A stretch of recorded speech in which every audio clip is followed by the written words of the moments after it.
अब किसी की मृत्यु का समय आ गया या किसी को कोई हानि होनी है, टांग कटनी है, प्रारब्ध में लिखिए तो कटेगी वह। ब्रह्मा विष्णु महेश की साधना से कोई बचाव नहीं, जान जानी हो जावेगी। तो कबीर परमात्मा की शरण माने से वो टांग कटनी होगी, इस प्रारब्ध लिखा होगा तो नहीं कटेगी, एक गुठा टूट के आपका जीवन बच जाएगा। संत शरण में आणते आई टले बला, और जय मस्तिष्क में सूली होगा काटे बैठ।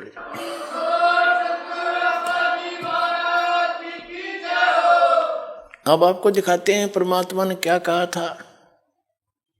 गुण तीनों की भक्ति में ये भूल पड़ो संसार, कह कबीर निज नाम बिना, वास्तविक भक्ति साधन मंत्र बिना कैसे उतरोगे तुम पार। तीन देव की जो करते भक्ति उनकी कदे ना हो मुक्ति। ये देखिएगा श्रीमद् भगवत गीता, गीता प्रेस गोरखपुर से प्रकाशित है, जयदयाल गोविंद का इसके अनुवादक है। ये देखिएगा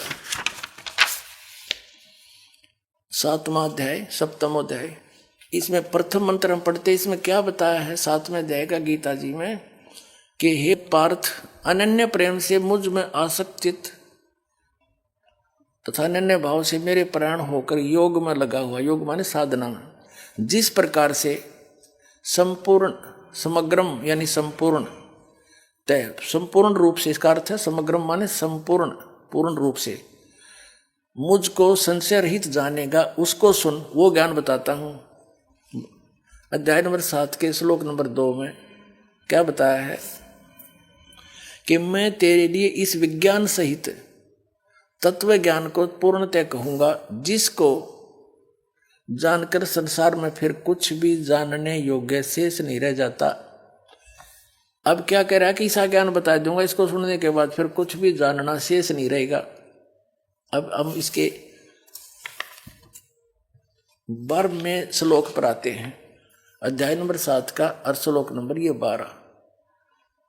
यहां से इसमें लिखा है, और भी जो सतगुण से उत्पन्न होने वाले भाव हैं, जो रजोगुण से तथा तमोगुण से उत्पन्न होने वाले भाव हैं, उन सबको मुझसे ही होने वाले हैं ऐसा जान, परंतु वास्तव में उनमें मैं और वे मुझ में नहीं है। अब पहले इस गीता अध्याय नंबर 7 के श्लोक नंबर 12 को क्लियर करते हैं। इसमें बताया कि सतगुण से, रजगुण से, तमगुण से जो कुछ भी हो रहा है उसका निमित्त तो मैं हूं, काल कहता है, लेकिन वे मुझ में और मैं उनमें नहीं हूं, क्योंकि ये काल कौन है? ये ब्रह्मा विष्णु महेश जी का पिता है, और इसने इन तीनों पुत्रों को एक एक गुण युक्त बना दिया। रजगुण ब्रह्मा जी, सतगुण विष्णु, तमगुण शिव जी।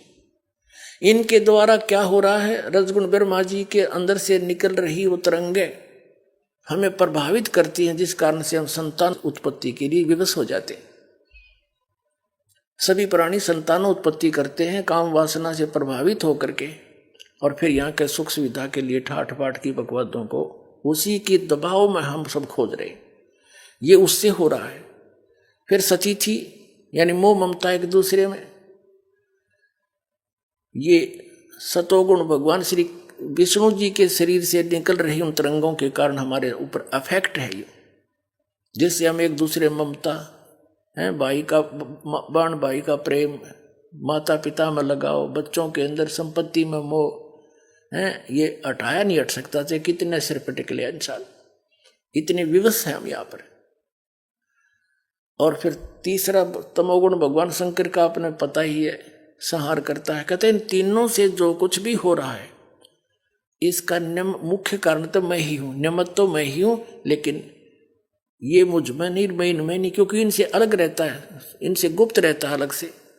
ये ब्रह्मा विष्णु महेश को नहीं पता आज तक में हमारा पिता कौन है, ये सब गुप्त रहकर सब कार्य करता है। इसने प्रतिज्ञा कर रखी है कि मैं कभी अपने वास्तविक रूप में किसी के समक्ष नहीं आऊंगा। गीता अध्याय नंबर 7 के और श्लोक नंबर 24-25 में स्पष्ट करता है गीता ज्ञानदाता कि मैं अपनी योग माया से छुपा रहता हूं, मैं कभी किसी के समक्ष नहीं आता। ये मेरा अटल घटिया अनुत्तम नियम है। और ये मूर्ख जन समुदाय मुझ अव्यक्तम व्यक्तिम आपनम मनन्ते अबुधा, ये मूर्ख ये सामने खड़े ये मुझे कृष्ण मान रहे होंगे, शरीर माया हुआ, आई एम नॉट कृष्ण। क्योंकि कृष्ण के अंदर तो बोल रहे था वो काल। तो इसने कसम खा रखी है कि मैं अपनी योग माया से छुपा रहता हूं, मैं किसी के सामने नहीं आता, ये मेरा अटल नियम है। इस आधार से ब्रह्मा विष्णु महेश को भी पता नहीं हमारा पिता कौन है। इन्होंने समाधि लाला थक गए, इन्होंने लास्ट में विधान बना दिया कि निराकार है भगवान, उसका प्रकाश देखा जाता है। प्रकाश भगवान बिना प्रकाश किसका देखते हो फिर? तो इन जिन साधनाओं को ये करते रहे उससे भगवान प्राप्ति हो ही नहीं सकती। गीता अध्याय नंबर 11 के श्लोक नंबर 47 और 48 में कहा कि अर्जुन ये मेरा वास्तविक रूप है, ये जो दिखा रखा है मैंने काल रूप, मैं काल हूं। और इस मेरी प्राप्ति ना वेदों वर्णित विधि से, ना किसी जप से, ना तप से, ना किसी क्रिया से, अर्थात वेदों और गीता में वर्णित विधि से परमात्मा प्राप्ति नहीं हो सकती। अन्य और कुछ सुविधा मिल जाती है, ब्रह्मलोक में चले जाते हैं, सिद्धियां आ जाती हैं। इस कारण से इन्होंने वेदों अनुसार जो साधना की उसे भगवान तो मिला नहीं, अपने अनुभव की पुस्तकें बना दी, उपनिषद वगैरह और पुराण। अब परमात्मा ने आकर फिर इस यथार्थ ज्ञान को बताया। तो अब क्या बताना चाहते हैं कि इन तीनों गुणों से जो कुछ हो रहा है ये काल कह रहा है। रजगुण ब्रह्मा से, सतगुण विष्णु से, तमगुण शिव जी, उसका सब का निमित्त मैं हूं। क्योंकि इसको 1,00,000 मानव शरीरधारी प्राणियों का नित आहार करना पड़ता है।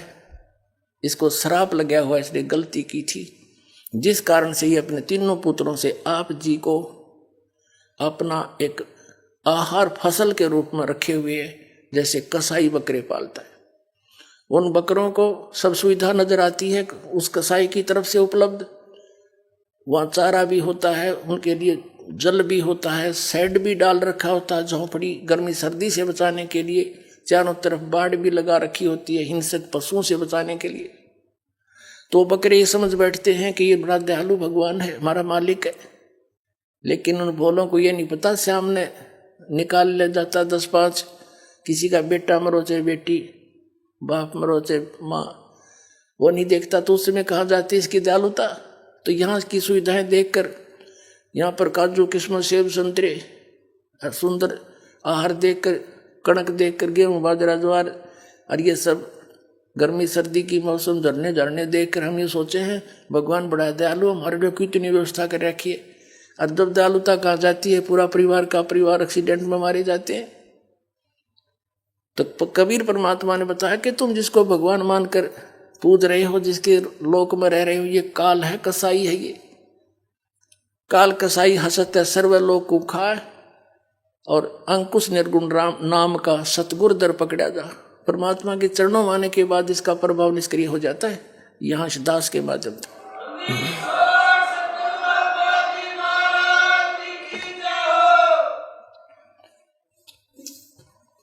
अब ये सिद्ध करते हैं कि रजगुण ब्रह्मा, सतगुण विष्णु, तमगुण शिव जी है। ये देखिएगा अपने ही सदग्रंथों में श्री शिव पुराण गीता प्रेस गोरखपुर से प्रकाशित है।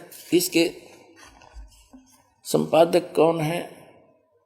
हनुमान प्रसाद पोदार।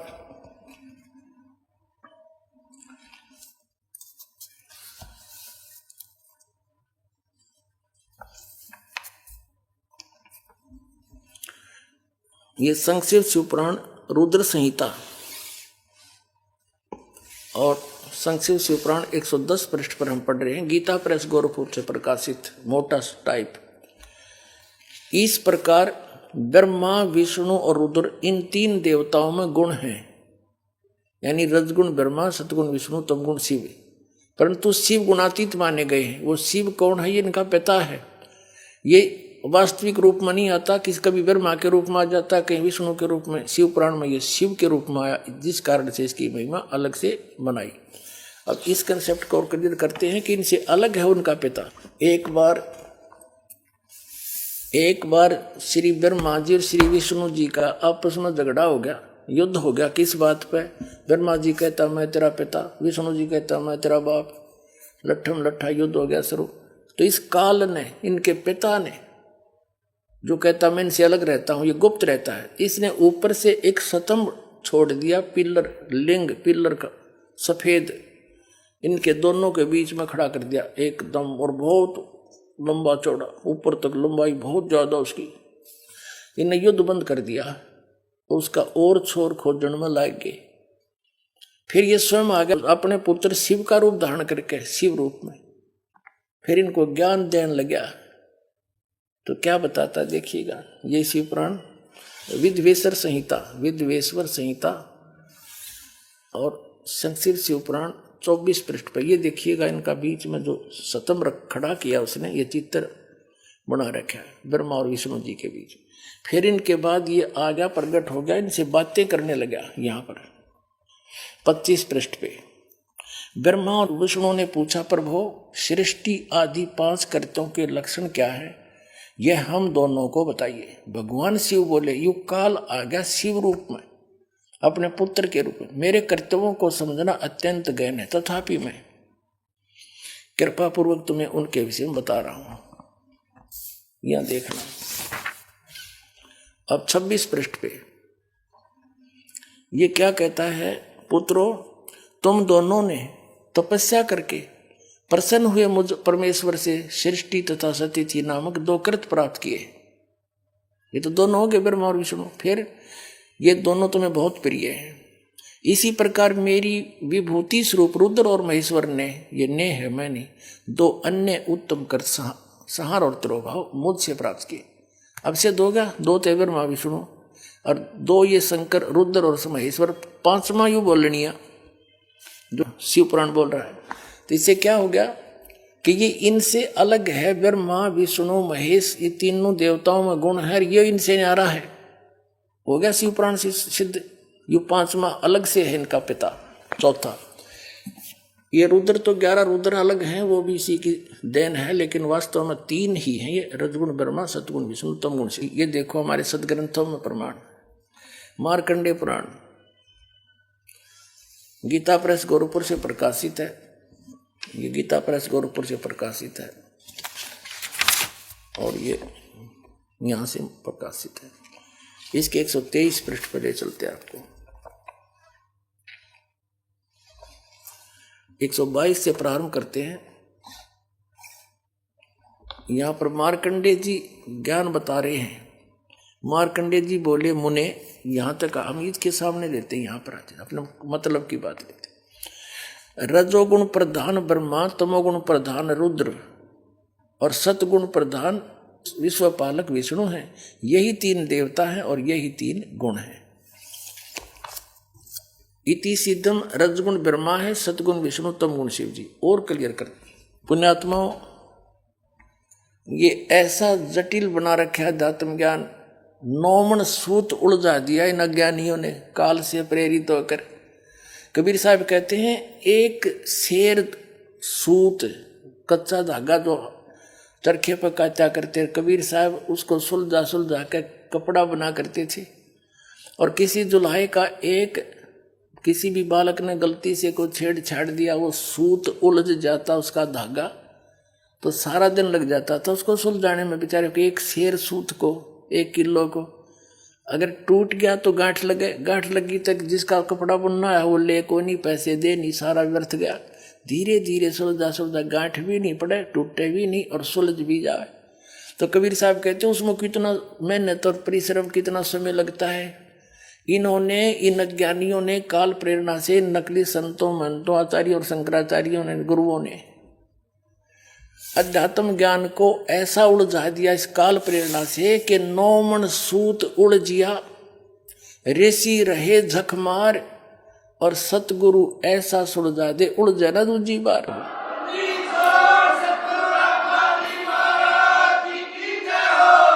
अब इस सूत को सुलझाने के लिए दास ने इतने प्रमाण दिखाने पड़ते हैं, कहीं गांठ ना पड़ जा, थोड़ी सी भी कच्चा पॉइंट रह गया, नकलियों का दाव लग जाएगा। रामपाल झूठ बोला, झूठ बोला, और ये सारी झूठ बोल रहे, एक भी सच्ची नहीं।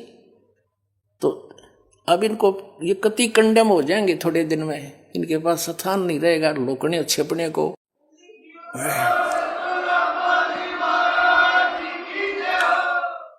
या तो ये संत स्वीकार कर लेंगे कि सचमुच सच्चाई यही है और सबको कह देंगे अपने भक्त अनुयायियों को इनका भार हल्का होगा, और नहीं तो इनको यहाँ जगह नहीं रहेगी हिंदुस्तान में रहने के लिए। एक दिन ऐसा आ जाएगा, पलायन करना पड़ेगा इनको दूसरे।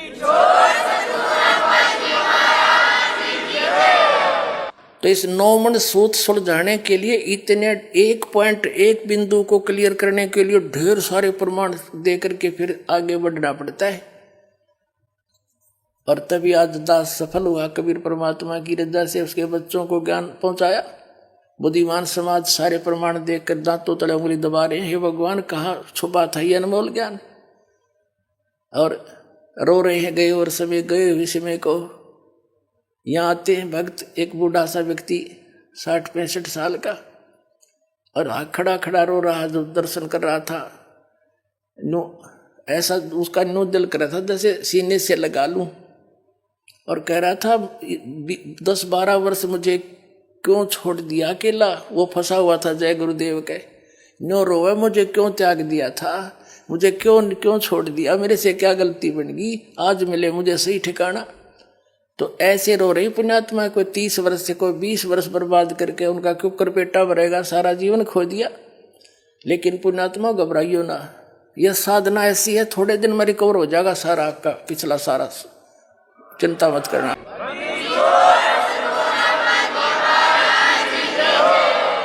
कबीर साहब कहते हैं जीवन तो थोड़ा है बला सत सुमरण हो, और लाख वर्ष का जीवन लेखद रहनी कोई। या सत साधना तो थोड़े जीवन में पार हो जाओगे, और जो वहां लुट पिटकाए वो तो घनी जोर तो अपना पिछला एरियर पूरा करेंगे और स्पीड तो लगेंगे और जल्दी काम बन जाएगा। तो बात तो थोड़ी सी है, कुछ ज्यादा नहीं। अब कंसेप्ट क्लियर करता है दास आगे। रजगुण ब्रह्मा है, सतगुण विष्णु, तमगुण शिव। ये देखिएगा, ये है श्रीमद देवी भागवत हिंदी टीका सहित भाग 1। ये कहाँ से प्रकाशित है? अथ देवी भागवतम सभाष टीकम सहमात्यम। और ये कहाँ से छपी है? खेमरा श्री कृष्ण दास प्रकाशन, मुंबई। अब इसके तीसरे सकंद को दिखाते हैं आपको। अथ श्री मद देवी भागवते भाषा टीका युक्ते तृतीय सकंद है प्रारंभते। इसके प्रश्न नंबर 11 पर आपको दिखाते हैं। यह है प्रश्न नंबर 11, देवी भागवत भाषा टीका तृतीय सकंद अध्याय 5 का। ये मंत्र नंबर हम 8वां पढ़ देंगे, 7वां या समाप्त हुआ। भगवान शिव अपनी माता दुर्गा से प्रार्थना कर रहा है कि हे माता, यदि हमारे ऊपर सदा आप दया युक्त हो तो हमको तमोगुण किस प्रकार प्रदान किया। तमोगुण में ब्रह्मा रजोगुण और हरि यानी विष्णु को सतोगुण युक्त किए, किस प्रकार युक्त किए।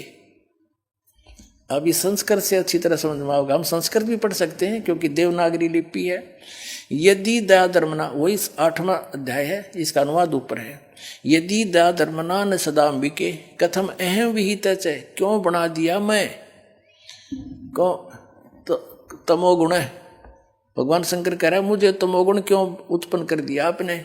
और कमल से उत्पन्न होने वाले ब्रह्मा जी को रजोगुण संभव, इसको रजोगुण क्यों बना दिया। सुविहित किमु सतोगुण हरि, विष्णु जी को क्यों आपने सतोगुण बना दिया। इति सिद्धम, इति सिद्धम रजगुण ब्रह्मा है, सतगुण विष्णु, तमगुण शिव जी। अब हम फिर आते हैं उस पवित्र श्रीमद् भगवद गीता को समझते हैं। 7वें अध्याय के 12वें श्लोक में देखिएगा। अब हमने श्रीमद् भगवद गीता ले ली है, वो सदग्रंथ रख दिए हैं। अध्याय नंबर 7 का और श्लोक नंबर 12 अब बहुत आसानी से समझ में आओगा। और भी जो सतोगुण से उत्पन्न होने वाले भाव हैं यानी सतिथि, और जो रजोगुण से यानी उत्पत्ति और तमोगुण से संहार होने वाले भाव हैं, जो क्रियाएं हैं, उन सब को मुझसे ही होने वाले ऐसा जान, क्योंकि निमित्त यही है उसका। परंतु वास्तव में उनमें मैं और वे मुझ में नहीं है। यानी ये ब्रह्म जो है श्री कृष्ण में बोल रहा है, ये काल श्री कृष्ण में बोल रहा है। ब्रह्मा विष्णु महेश का पिता, और विष्णु ही श्री कृष्ण थे। अपने पुत्र श्री कृष्ण में आकर ये बोल रहा है और गीता का ज्ञान दे रहा है। अब क्या बता रहा है अर्जुन को देखिएगा। अब हम 7वें अध्याय का 13वां श्लोक पढ़ेंगे। गुणों के कार्य रूप सात्विक, राजस और तामस, इन तीनों प्रकार के भावों से ये सारा संसार प्राणी समुदाय मोहित हो रहा है। इन तीनों गुणों से परे यानी रजगुण ब्रह्मा, सतगुण विष्णु, तमगुण शिव जी से परे मुझ अविनाशी को नहीं जानता। ये क्या कह रहा है कि ये ब्रह्मा विष्णु महेश पर ही सब आसक्त होए बैठे हैं। इन तीनों गुणों से ऊपर मुझ ब्रह्म को ये नहीं जानते, कोई नहीं जानता। आगे देखो। अब 7वें अध्याय का हम 14वां श्लोक पढ़ रहे, 13वां 12वां पढ़ लिया। क्योंकि यह अलौकिक अर्थात अति अद्भुत त्रिगुणमयी मेरी माया, रजगुण ब्रह्मा, सतगुण विष्णु, तमगुण शिव जी द्वारा फैलाया गया जाल ये बड़ी दुस्तर है, खतरनाक है। जो पुरुष केवल मुझ को निरंतर भजते हैं यानी ब्रह्म साधना करते हैं, वे इस माया को यानी ब्रह्मा विष्णु महेश से ऊपर उठ जाते हैं। इनसे मिलने वाले लाभ यानी रजगुण ब्रह्मा, सतगुण विष्णु, तमगुण शिव जी की साधना से जो लाभ मिलना है उससे अधिक लाभ ब्रह्म साधना से मिलना है, वो ब्रह्म लोक में चला जाता है। और विष्णु का उपासक विष्णु लोक में, शिव जी का उपासक शिव जी के लोक में, ब्रह्मा जी का उपासक ब्रह्मा जी के लोक में, दुर्गा जी का उपासक दुर्गा जी के लोक में, वहां जाके इनके मजदूर बनते हैं। थोड़े दिन देवपद, फिर 84 लाख योनि में तुरंत ही आ जाते। तो ये कहता है कि इनसे अधिक मेरा लाभ है मेरी भक्ति का, ये इन्हीं में उलझे पड़े। तीन त्रिगुण में माया बड़ी दुस्तर है। और जो इनसे हटकर मेरी साधना करता है ब्रह्म की, वो इनसे ऊपर उठ जाता है, उलंघ जाता है। फिर ये साधना नहीं करता, वो केवल ब्रह्म साधना करता है, ब्रह्मा विष्णु महेश की साधना नहीं करता। देखिए श्रीमद् भगवत गीता अध्याय नंबर 7 का श्लोक नंबर 14। क्योंकि यह अलौकिक अति अद्भुत त्रिगुणमयी मेरी माया, रजगुण ब्रह्मा, सतगुण विष्णु, तमगुण शिव जी बड़ा दुस्तर है, खतरनाक है। यानी इन पर आधारित व्यक्ति इन्हीं के जाल में फंसे रह जाते हैं, इन्हीं की साधना। जो पुरुष मुझ को यानी गीता ज्ञान दाता को भजते हैं, वे इस माया का उल्लंघन कर जाते हैं। और आगे देख 15वें में क्या कहा है 7वें अध्याय के, माया के द्वारा रजगुण ब्रह्मा, सतगुण विष्णु, तमगुण शिव जी से मिलने वाले इस अक्षीणिक लाभ पर जो आश्रित हुए बैठे हैं, उनका ज्ञान हरा जा चुका है। यानी जो श्री ब्रह्मा, श्री विष्णु, श्री शिव जी यानी ब्रह्मा की पूजा करते हैं विशेषकर, और इनकी जो इन्हीं पर आश्रित हैं और किसी की सुनते, इनकी बुद्धि हरी जा चुकी है, ये आगे सुनना पसंद नहीं करते, इनका ज्ञान हरा जा चुका है। देखिएगा, माया के द्वारा जिनका ज्ञान हरा जा चुका है, असुर स्वभाव को धारण किए हुए मनुष्यों में नीच और दूषित कर्म करने वाले मूर्ख मूढ़ लोग मुझे नहीं भजते, मुझको नहीं भजते। अब गीता ज्ञान दाता ब्रह्म है, श्री कृष्ण में प्रवेश करके बोल रहा है, इनका पिता है। ये कह रहा है कि ये जो केवल ब्रह्मा विष्णु महेश तक सीमित हो गया, आगे किसी की सुनने तैयार नहीं, ये राक्षस स्वभाव को धारण किए मनुष्यों में नीच दूषित कर्म करने वाले मूर्ख मेरी भक्ति भी ना करते। जब परमात्मा उनको सुनाने लगे, गुण तीनों की भक्ति में ये भूल पड़ो संसारे, कहे कबीर निज नाम बिना कैसे उतरो पारे। तीन देव की जो करते भक्ति, उनकी कदे ना होवे मुक्ति। परमात्मा ने 600 वर्ष बोले थे ये कोड वर्ड, 3 गुणों की भक्ति के समझे संसार। 3 गुण कौन है? इस दास ने प्रमाणित किया परमात्मा के एक वचन को सिद्ध करने के लिए इतने कुछ ढेर सारे प्रमाण बताने पड़े कि रजगुण ब्रह्मा, सतगुण विष्णु, तमगुण शिव जी है। और इन तीनों की भक्ति में इनसे आगे कोई सुनना नहीं चाहते, इन्हीं पर आश्रित हो गए, जिनका ज्ञान हरा जा चुका है, राक्षस स्वभाव को धारण किए हुए मनुष्यों में नीच दूषित कर्म करने वाले मूर्ख। ये गीता ज्ञान दाता कहता है मेरी भक्ति भी ना करते। अब परमात्मा लगे समझाणवा उनको। वीर देव सिंह बघेल कहने लगा जी घर चलो, एक बार दया करो। परमात्मा बोले आपने पुरोहित ने और बुला ले साथ में। वो पुरोहित बुला लिया। परमात्मा ने कहा मैं बताऊंगा कौन सी पुराण, कौन सी गीता में क्या क्या है, और तो खोल खोल कर साची बताइए, कदे बकवाद कर दे। राजा बोला तलवार दिखा पंडित जी, कदी सच्ची बताइए सारी, अगली सारी बताऊंगा, परमात्मा बताएंगे, बताइए।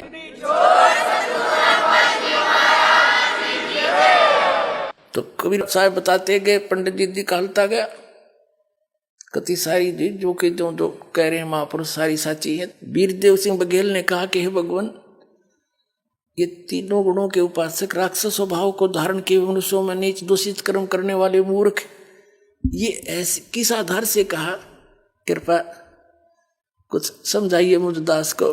एकदम नम्र हो गया। कबीर परमेश्वर ने बताया कि जैसे हिरण्यकशिपु ने रजगुण ब्रह्मा की पूजा की थी, साधना की थी, और क्या कहलाया वो?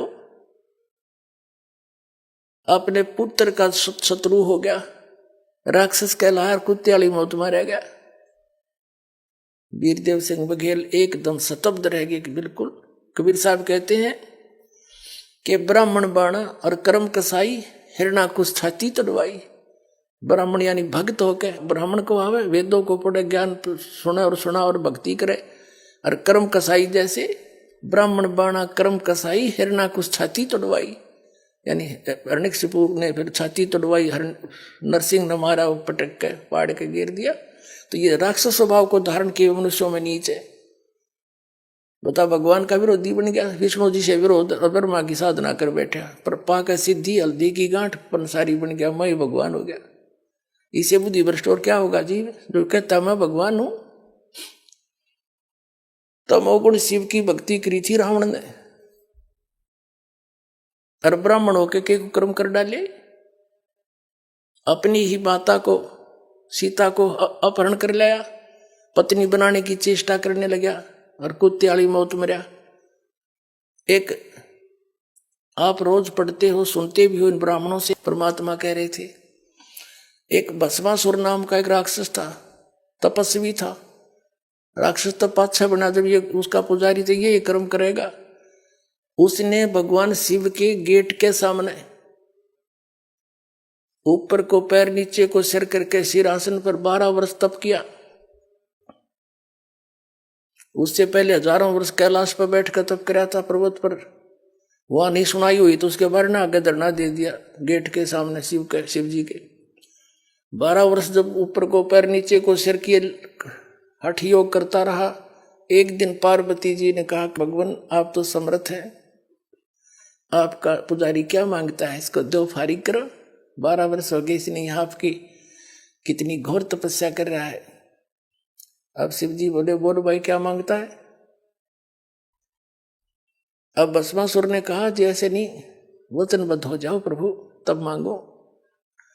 भगवान शिव ने सोचा भाई क्या मांगेगा, एक सिद्धि और मांग लेगा, दे दूंगा। बोल भाई वचनबद्ध हो गया, छोड़ पीछा मेरा।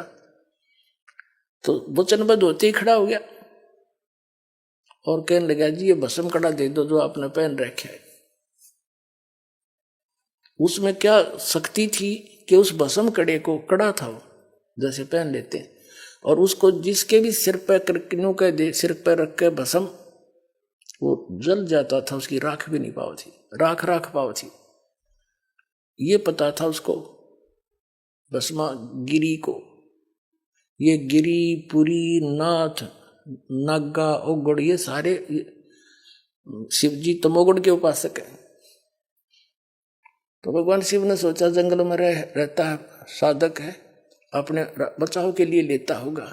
अब निकाल दिया, वचनबद्ध हो ही रहे थे कि ले भक्त ले ले।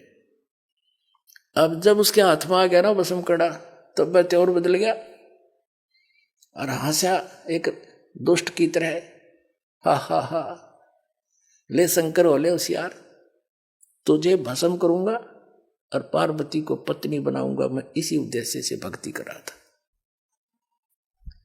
अब कबीर साहब कहते हैं कि माता को घर नहीं ठहराई। ऐसे दुष्ट अपनी माँ को, यानी जिसकी पूजा करे उसकी पत्नी तो माँ के तुल्य होती है, और उस पर नजर बुरी। और कहते हैं शिव शंकर से योगी समझ नहीं पाए, योगी को बदलिए बैठा है। तो ये अंतर्यामी भी खाक थे, ये ब्रह्मा, ये विष्णु शंकर भगवान के अंतर्यामी थे ये। और इनको मृत्युंजय, कालज, सर्वेश्वर, अजरो अमर है, ये महिमा गाया करते हमारे आचार्य शंकराचार्य, ये नकली गुरु। अगर ये अविनाशी होता तो भस्मागिरी का आगे भागता क्यों? जब भस्मागिरी ने कहा कि बोले होशियार आ लिया हूं, तुझे मारूंगा, पार्वती को पत्नी बनाऊंगा, भगवान शिव ने खड़ी डांग ठोक दी, फुल स्पीड तो भाग लिया डर के। क्यों तो कसाई आ गया कि सचमुच इसने ताक बदल गया एकदम। आगे आगे भगवान और पीछे पीछे पुजारी, 10 सपाट पट्या। अब पुण्यात्मा वो तो आगे जाके भगवान आए, पूर्ण परमात्मा, पार्वती रूप बनाया और खड़ा हो गए। उनसे कहा कि क्यों भाग रहे, आ जाओ। अब वो थोड़ा निकट थोड़े आएंगे शंकर जी, आओ बैठो यहां बात करेंगे, मैं भी आपको बहुत चाह रही थी। और डट गया, अगले में बात बढ़ेगी, बस ठीक है शिव जी ताना नहीं, जब तक मेरे हाथ में कड़ा है 2 बात कर लूं।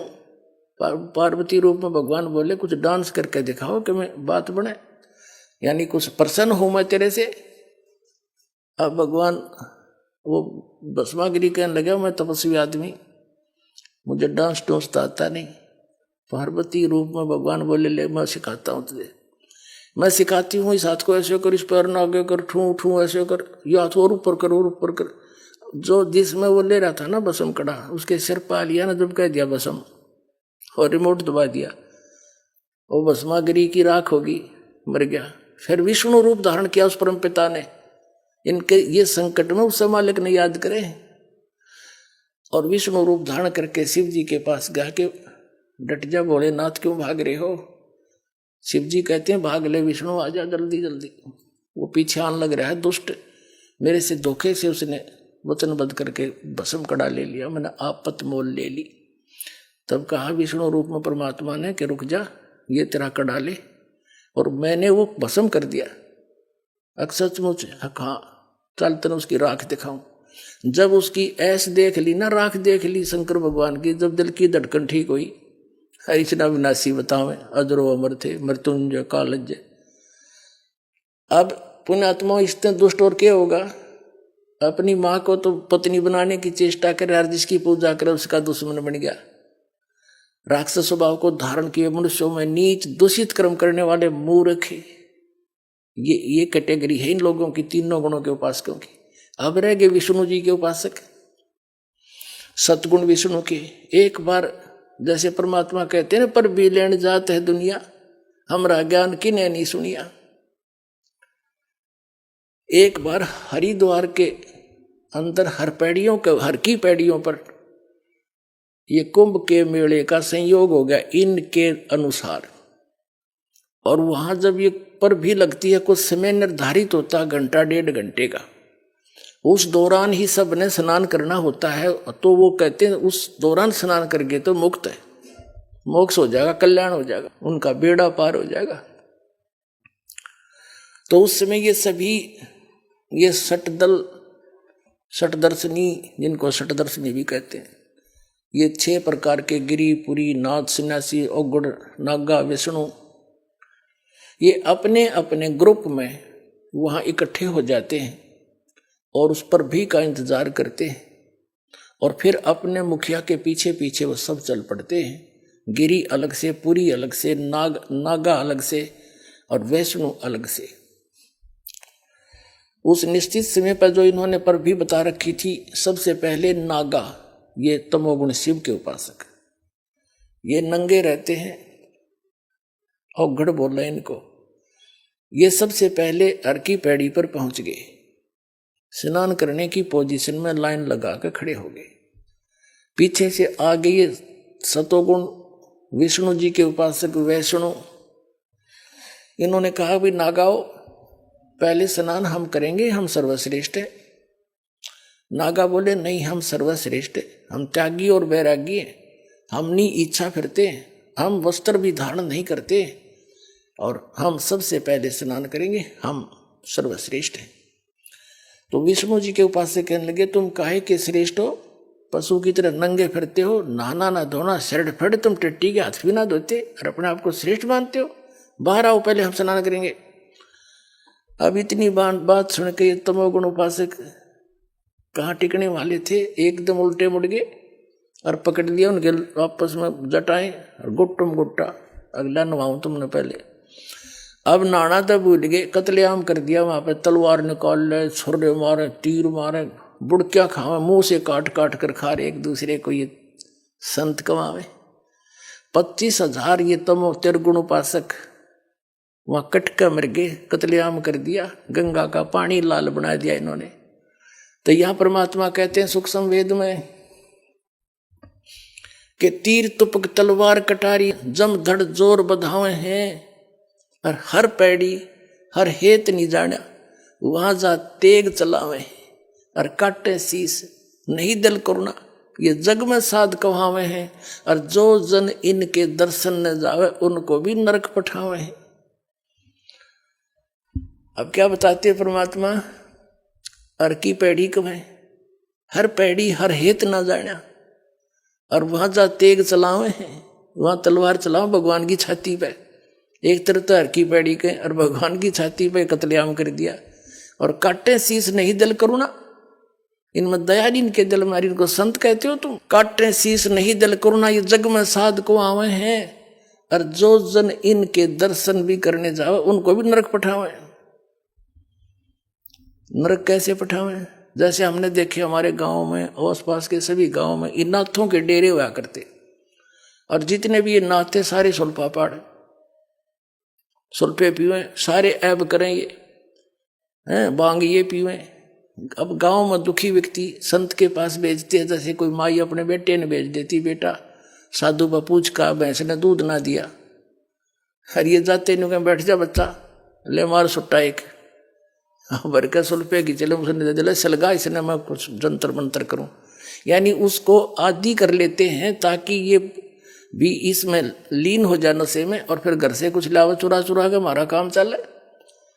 तो गांव गांव में ये बैठे कहते जो जन इनके दर्शन न जाओ उनको भी नरक पठावे, उनको भी ये विद्या सिखावेंगे ये। तो इस बात ने सुन के वीर देव सिंह बघेल चरणों में गिर गया और बुरी तरह रोए, हे भगवान मेरी ताँख खोल दिया आपने।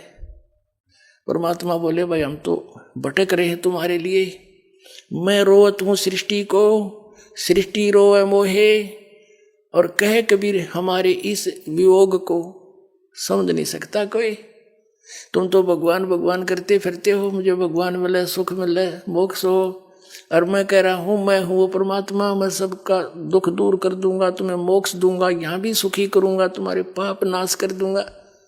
तुमने को ना तू भगवान कोई नहीं, तू तो जुला है, दानक है, और भगवान भगवान श्री राम और श्री कृष्ण रसंकर भगवान विष्णु जी। तो परमात्मा कहते मैं रोवत हूँ सृष्टि को, तुम मेरे बच्चे हो, मुझे पहचान लो। मैं रोवत हूँ सृष्टि को और सृष्टि रोवे मोहे, यानी सुखदाई भगवान जो सारे सुख दिया कर उसको खोज रहे हो और कर रहे हो तीन गुणों की भक्ति। गुण तीनों की भक्ति में ये भूल पड़ो संसारे, कहे कबीर निज नाम बिना कैसे उतरो पार। तीन देव की जो करते भक्ति उनकी कुछ ना हो वह मुक्ति। अब कर दिया स्पष्ट परमात्मा की वाणी से। परमात्मा की इस वाणी को सिद्ध करने के लिए, सत्य को सत्य सिद्ध करने के लिए ये इतने प्रमाण आपको देने पड़े, तब आपका गला उतरी होगी।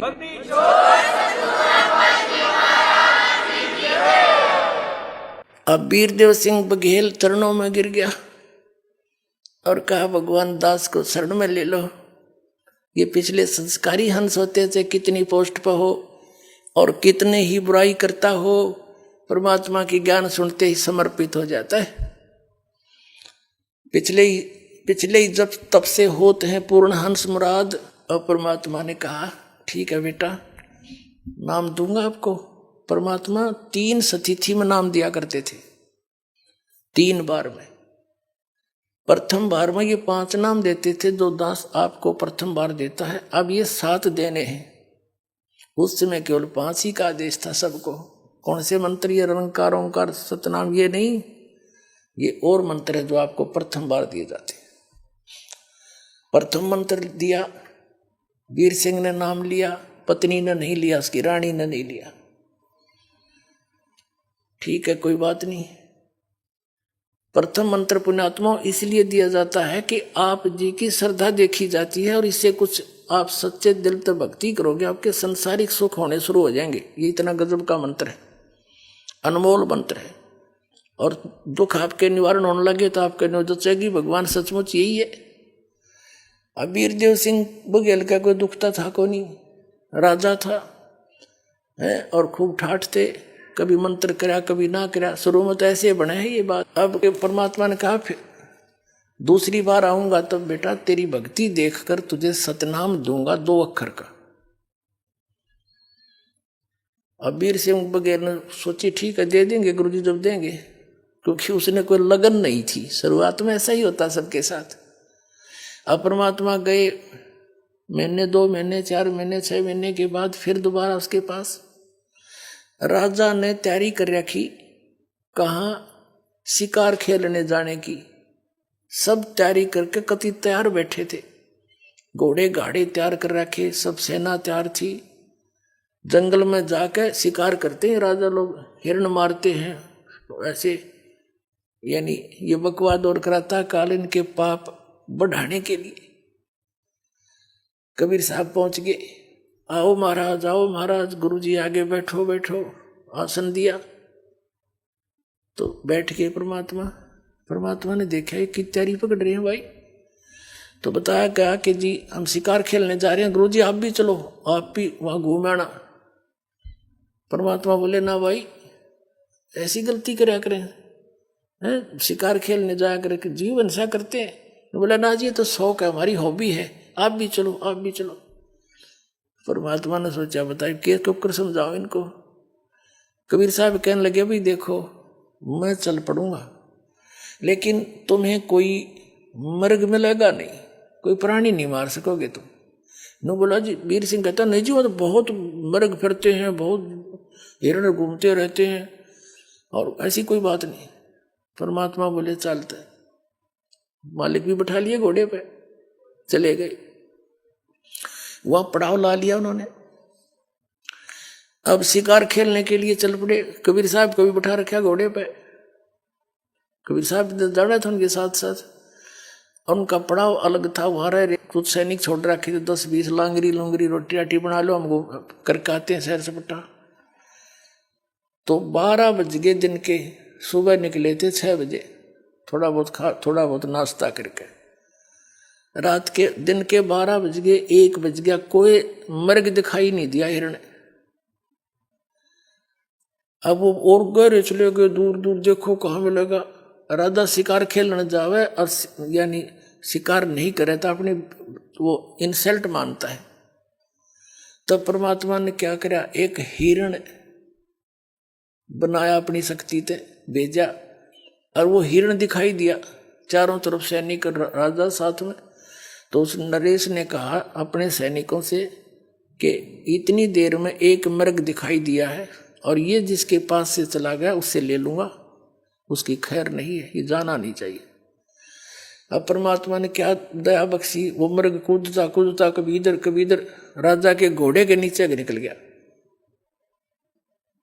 राजा यावा हो गया, उसकी मजबूरी होगी कि मेरे पास से गया, अब मैं किसने कहूंगा। उसका पीछे दौड़ा दिया घोड़ा, बड़ी स्पीड से, काफी गहरे निकल गए, बहुत दूर चले गए, सैनिक भी साथ साथ चले गए काफी दूर तक। अब वहां जाकर तो क्या देखा कि वहां कोई जल नहीं और सबको भयंकर प्यास लग गया, भूख लग गई, जल बिना भोजन बने नहीं और प्यास बुझे नहीं। अब सब सैनिक भेजे इधर उधर के, जाओ जल की खोज करो। अब कोई इधर गया, दूर तक देखकर आगे घोड़ों पर कहने लगे महाराज कहीं आसपास जल नहीं है। परमात्मा बैठे थे कबीर जी, उन्होंने कहा भाई इस पहाड़ पर देखा हो ना, शायद इधर मिल जाओ। पहाड़ पर आप अच्छी ऊंची पहाड़ी थी। अब और कहने लगे महाराज यहाँ प्लेन में तो कितना जल मिला नहीं, समतल में, पहाड़ पर कहाँ से जल होगा। एक वजीर समझदार सा था, वृद्ध था, वो कहने लगा भाई संत की बात पर कुछ गौर करा करें, देखा हो क्या दिक्कत से, जब कह संकेत कर रहे हैं। तो 2-3 घोड़े पर ऐसे घूमते घूमते शिखर पर पहुंचे। बहुत बड़ा क्षेत्र हुआ, ऊपर प्लेन, एक सरोवर बीच में, सुंदर जल का, निर्मल जल, स्वच्छ और मीठा, और सुंदर बाग लाग रहा, सेब संतरे अंगूर काजू किशमिश के हर तरह की जो लदपद हो रहे। उन्होंने वहीं से आवाज लगाई, आ जाओ जल भी है, बाग है बहुत सुंदर। अब सभी जाकर पहुंच गए वहां पर। अब सभी ने पहले जल पिया, फिर तोड़ तोड़ के सेब संतरे काजू किस्मत सेब को खूब छके। अन्यों कहे इसे मीठे तो कदे देखे नहीं, ये भगवान यहाँ देख प्रकृति का, परमात्मा की लीला, यहाँ कैसे बाग लगा हुआ है। सभी बतला रहे हैं आपस में कि यहाँ ऐसे स्थान पर है तभी तो कोई पहुंचा नहीं, ये सब लदपद है, किसी ने छेड़ा नहीं, हमारे लिए ही दया बख्शी है भगवान ने। अब वो छक लिए और तोड़ ताड़ के और भी फल अंगूर और अपने सब ने घोड़ा पर लाद लिए चलने के लिए, रस्त घर के लिए चल पड़े। चलो वापस। कबीर साहब भी चल रहे हैं, एक घोड़े पर कबीर साहब बैठा रखे हैं, एक पर राजा बैठा है। एक थोड़ी सी दूर जाकर के राजा कहता है, हे गुरुदेव, देखो परमात्मा की कैसी लीला, इस पहाड़ के ऊपर बगीचा और कैसा बाग, कैसी मेवा, कैसा सुंदर जल। देखो पीछे देखा, सैनिक भी देखने लगे, राजा देख रहा था, वहां कुछ भी को नहीं, सूखे पत्थर पड़े। एकदम सारे वापस खड़े हो गए, वहां घूमा धक्के खाओ, कहाँ गया वो जल कहाँ गया, वो मेवा कहाँ गई। परमात्मा बोले जहां से आई थी वहां गई भाई।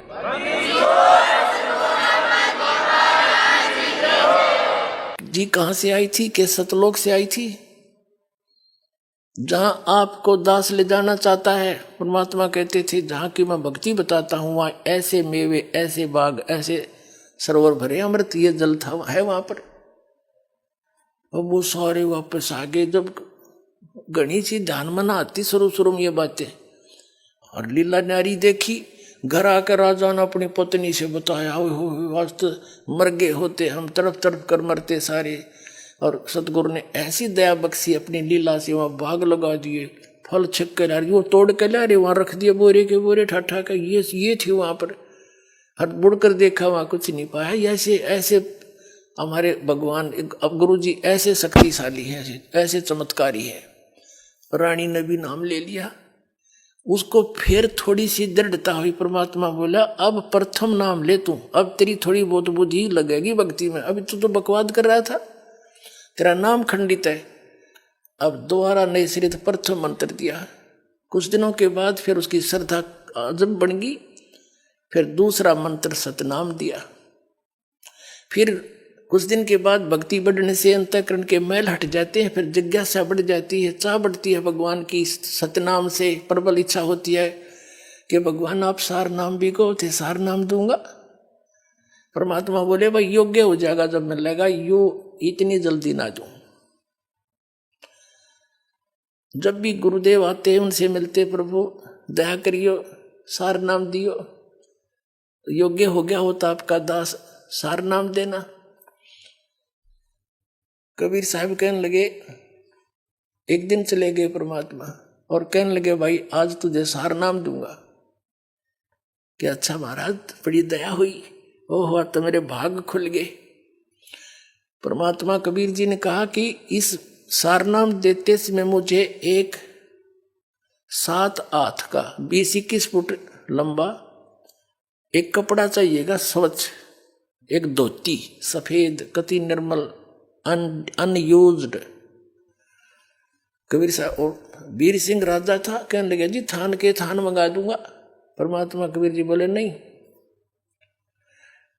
जो कपड़ा मुझे सारनाम देने के लिए आवश्यकता पड़ेगी आपके लिए, वो आपकी गुरु बहन है, एक चंद्रप्रभा नाम की पंडितानी है, और वो विधवा है आपकी काशी नगरी में, उस मोहल्ले में उसकी एक पुत्री है।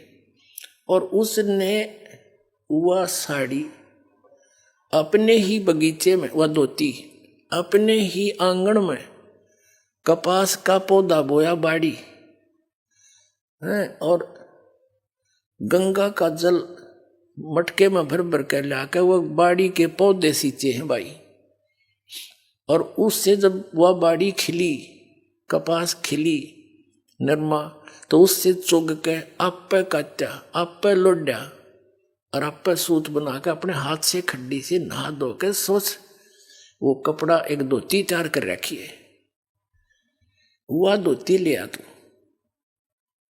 तब तुझे सारना मिलेगा, नहीं तो नाम वो मिलेगा कोई। अब वीर सिंह बघेल ने संदेशा भिजवाया, उस थान खोजा कहाँ सी रहती है मेरी गुरु बहन, यानी कबीर साहब की शिष्या थी वो।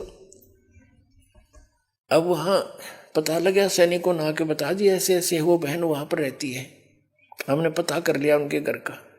राजा ने कहा कि उनको संदेशा दो कि मैं उनसे मिलना चाहता हूँ अपनी गुरु बहन से। अब सैनिकों ने जाके बता दिया कि बहन ऐसे ऐसे वीर सिंह जी आपसे मिलने आ रहे हैं, आपके गुरु भाई हैं। उसको पता था इस बात का कि वो है तो गुरु भाई, पर राजा का दिमाग तो राजा के हिसाब से, और मेरे पास आ रहा है, कोई कुबद ना कर दे भगवान, हे प्रभु मेरी रक्षा करियो, कोई मन में खोट लेकर ना आ रहा हो। नहीं, राजा तो राजी खुशी तो आया नहीं करे गरीब के घर में। अब उसने आने से पहले आसन लगा दिया, जैसा भी उसका घर पे था, बढ़िया कपड़े बिछा दिए, दूध गर्म करके ठंडा करके पीने योग्य तैयार कर रखा खातिर अपने आओ भगत के लिए, और उसको बुलाया। अब आ गया, जो बैठ के प्रणाम हुए, सत्साई भाई सत्साई बहन बैठ के नरेश उसके चारपाई पे, और बोलो जी दूध पी लो भाई। राजा बोला बहन दूध पीछे पीऊंगा तेरा मैं, पहले मेरी अर्ज स्वीकार कर। बोल भाई मैं कंगाल, आप राजा, मुझ गरीब के पास क्या देने को है आपके लिए, क्यों शर्मिंदा करते हो मुझे। कि नहीं बहन, आज मैं भिखारी बन के आया हूँ और आज मुझे सारनाम मिलेगा, गुरुजी ने रजा बख्शनी है, और उस सारनाम के लिए मुझे एक धोती चाहिए जो तेरे पास है, साफ धोती सुथरी बनी साड़ी। वह बहन बोली जी मेरे पास तो गणिया धोती है, दे दूंगी कोई बात नहीं। अकना वो धोती चाहिए जो आपने अपने आंगन में और कपास बो कर भी बाड़ी बो करके उसको चुन के और आप बनाया है सारा कुछ, वह धोती चाहिए। गुरुजी ने बताई आपके पास है, कहा भाई है, पर वह मैं दूं कौन तेरे थे, वह मैंने अपने भगवान जगन्नाथ के लिए बना रखी है, जगन्नाथपुरी में मंदिर में चढ़ा आऊंगी मैं, और तेरे तना दूं भाई। मेरे एक एक आंसू और प्यार का तार उसमें भर रखा भगवान के नाम का। अब उसने सोचा छोरी लड़की ने तो बड़ी बात अड़ा दी भाई, आज मेरा भाग्योदय होना था, सार नाम मिलना था, और देख किसी कर्म फूटे मेरे। उसने कहा बहन तेरे लिए मैं और जितने तू कहेगी ना उतने तो पैसे दे दूंगा, और तेरे तो हाथ की चीज है तो फिर बना लिए, मेरा भाग्योदय हुआ नहीं, मुझे सार नाम नहीं मिलेगा। न्यू बोली भाई या ना दूं कति, जन्यू कह तेरी नगरी त्याग दूं, ईब लेकर अपनी बच्ची ने चली जाऊंगी, पर यह धोती नहीं दूंगी मैं तेरे को, या मेरे भगवान के लिए मैंने बना रखी। जब उसने देखा कि सारे प्रयत्न विफल हो गए और उठ कर चल पड़ा, बहन मेरा दुर्भाग्य है, मेरे भाग में नहीं है ये नाम। देख कैसी कंडीशन अटगी मुझ नीच के आ गए। अब मुंह लटका के आ गया वापस। परमात्मा को पता था, घर पे बैठे थे उनके। वीरदेव सिंह बघेल से पूछा कि भाई लाया वो धोती, कि महाराज मेरा दुर्भाग्य है। उस बहन ने वो धोती देने से मना कर दिया। परमात्मा ने कहा क्यों मना कर दिया, क्या कारण है? कि उस बहन ने बताया है कि वह धोती उसने वो साड़ी भगवान जगन्नाथ के लिए बना रखी है, और वो यूं कह रही है कि मैं भगवान जगन्नाथ के मंदिर में या धोती चढ़ा के आऊंगी, इसने मैं दूं नहीं किसी को भी। वैसे तो यहाँ तक कह दिया था उस बहन ने कि तू राजा है, मैं गरीब हूँ भाई, जबरदस्ती तो ले जा सकता है, लेकिन मैं अपनी इच्छा तो नहीं दे सकती तेरे से। तो वो कहने लगा बहन ऐसी गलती मैं नहीं कर सकता, क्यों, मुझे भी ज्ञान हो गया है, मैं तो प्रार्थना करने आया था। तो कहने लगे भगवान मैंने सारा कुछ कह दिया उसने, पर वह मानी नहीं। मेरा दुर्भाग्य है, आपने ऐसी शर्त रख दी, और मैं कर्महीन इंसान हूँ, मैं कर्महीन इंसान हूँ, मुझे सार नाम मिला नहीं, मेरा मोक्ष नहीं हो सकता। नो बैठ के रोने लग गया। तब परमात्मा ने कहा भाई चलो मैं अपनी कंडीशन कुछ लूज करता हूं, एक काम कर दे, वो बहन कब जाएगी वहां जगन्नाथ के मंदिर में धोती चढ़ाने के लिए, उससे ये पता करवा ले और तू इतनी मदद कर दे उसकी, उसके साथ सैनिक भेज दे, पहरेदार बॉडीगार्ड। वो कह रही थी वहां जाएगी, रास्ते में कोई उकचुक ना हो जाए, बेटी की जात है। और जब वह धोती जगन्नाथ का चढ़ा के वापस आ जाएगी ना ठीक ठाक सकुशल, फिर मैं तुझे बगैर धोती का इनाम दे दूंगा सारना। अब उसकी तो खुशी की आशा की चिराग फिर जल गया। अखे भगवान जो आपकी आज्ञा, अपनी बहन को वहां रथ में पालकियों में भिजवा दूंगा, सैकड़ों सैनिक भेज दूंगा, सकुशल जाएगी, सकुशल आ जाएगी। उसने संदेशा भेजा और पता करवाया बहन कब जाएगी, पता करके आओ। सारा कुछ बता के सैनिकों से कह दिया कि जाके कह दो जब वो जाए मुझे बताए, और हम उसके साथ बॉडी गार्ड करेंगे, रथ साथ भेज दूंगा अपनी बहन के, और मुझे नाम मिलेगा जब वो धोती चढ़ाकर वापस सकुशल आ जाएगी। अब उस चंद्र प्रभा को जब ये पता चला, उसने तो ये सोचा था राजा घर पर जाके सोचा करे, और मैंने यह खूब बना कर दिया, ये मेरे को सजा तो जरूर देगा। तो वह डर गई कि वापस आगे सैनिक अवश्य कोई आदेश लेकर आए होंगे, कोई बात नहीं, भगवान के लिए चाहे कुछ भी देश भी छोड़ कर जाना पड़ा मैं चली जाऊंगी, यहां तक वह सोच रही। तब उसने सुना कि सैनिकों ने बताया बहन ऐसे ऐसे कहा राजा ने, आप कब जाओगे। गुरुजी ने उनकी शर्त लूज कर दी है, ढीली कर दी है, सरल कर दी है कि तू आप वहां जाकर धोती चढ़ाकर वापस आ जाएगी ना सकुशल, राजा आपको सुरक्षा देगा, तो राजा को नाम मिल जाएगा सार नाम। आपसे ये पूछ रहे हैं आप कब जाओगे, हमें बताना, आपको पालकियों में लेकर चलेंगे, रथ में बैठा ले चलेंगे, खाने का प्रबंध साथ करके चलेगा राजा। वह कहने लगी भाई ना रथ में बैठूं ना पालकी में बैठूं, मैं तो पैदल जाऊंगी और सिर पर अपनी वादर के ले जाऊंगी धोती भगवान की। ठीक है तुमने मेरे साथ चलना है, राजा के आदेश से वैसे चल पड़ी। वह लड़की चली गई, राजा ने सैनिक भेज दिए, सख्त हिदायत दे दी थी कि इस लड़की को कोई उक चूक ना हो जा, मेरी जिंदगी और मौत का सवाल है। सैनिक समझदार से भेजे, बुजुर्ग से समझदार से सारे डाल के, और रास्ते का सारा सामान खाने पीने का साथ बांध दिया, सबका लंगर।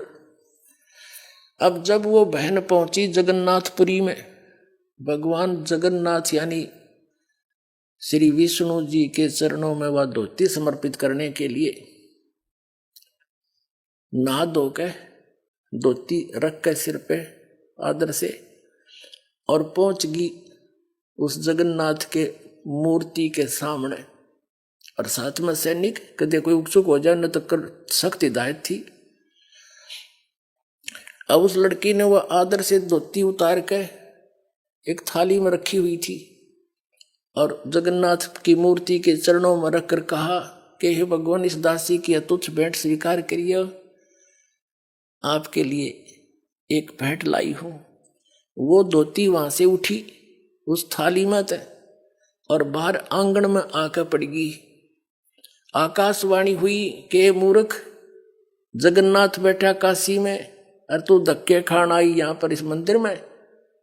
उस जाकर उस जगन्नाथ को दे दिया धोती, तेरे कर्म बनाना चाहती है, वो कबीर जगन्नाथ है। आकाशवाणी हुई।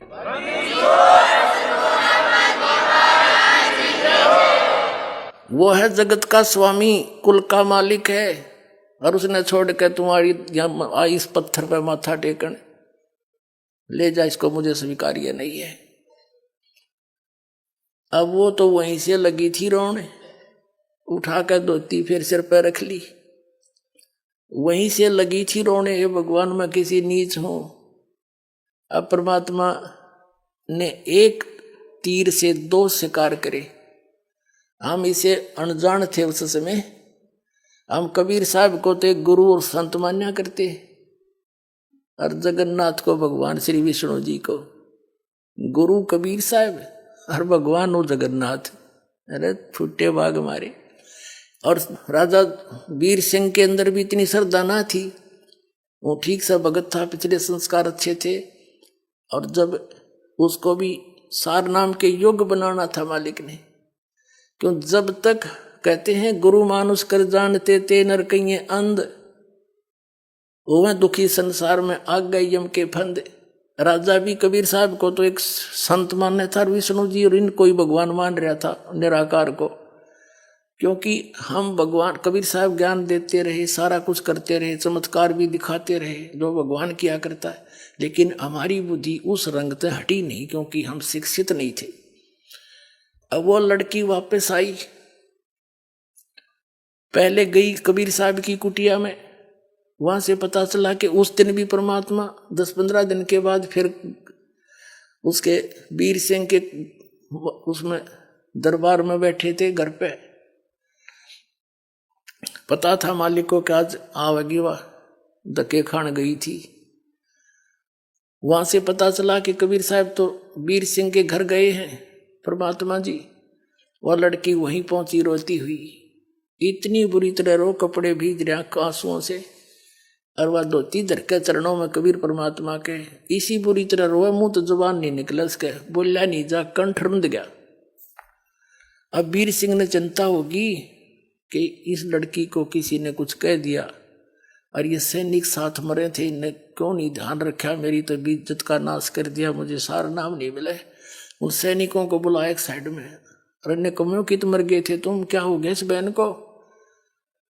तब वो किसी ने क्या कह दिया इसको, तुम्हें कहा था सुरक्षित लाना।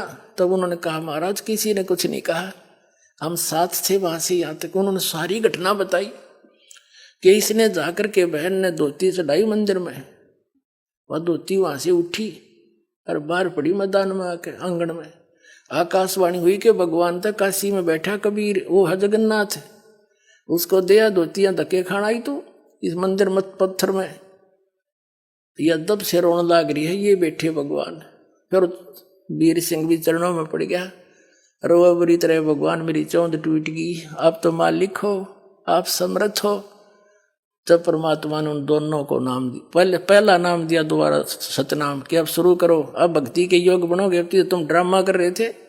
उस दिन से फिर उन दोनों को नए सिरे से नाम दिया, सतनाम दिया, फिर सार नाम दिया, उनका कल्याण किया अपना आत्माओं। तो यही प्रोसीजर है पूरे कंप्लीट कोर्स का, जो दास आज आपको देता है वो गॉड गिवन कबीर साहब का दिया हुआ। कल्याण करवा लो, समय है। बोलो सतगुरुदेव की जय हो।